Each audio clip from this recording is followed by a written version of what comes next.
নমস্কাৰ সকলোলৈকে আশা কৰোঁ সকলোৱে ভালে আছে। গাড়ীৰ ভিতৰত মা বহি আছে। মইনো কি জানো বাৰু এইটোৱেই যে মাৰ লগত শেষ ভিডিঅ' হ'ব।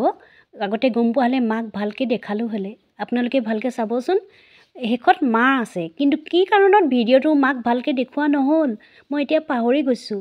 কিন্তু এই দিনটো আছিল 9 নৱেম্বৰ 2024 চনৰ। মা আমাৰ মাজৰ পৰা আঁতৰি গৈছে ইতিমধ্যে 25 ডিচেম্বৰ 2024 চনৰ।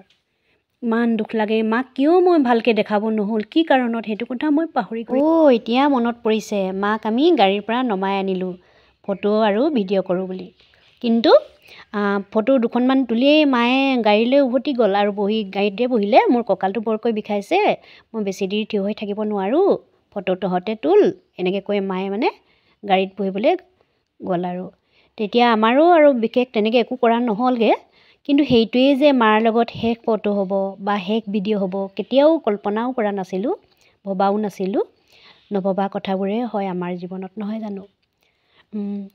মা তাৰপিছত 1 মাহ কিমান দিনৰ পিছতেই 25 ডিচেম্বৰ দিনা আমাৰ পৰা এয়া মাৰ স্মৃতিত মই ভিডিঅ'টো আপোনালোকলৈ আগবঢ়ালোঁ। চাবচোন ফ্ৰেণ্ডছ, ভাল লাগিলে নিশ্চয় লাইক কৰিব। Thank U.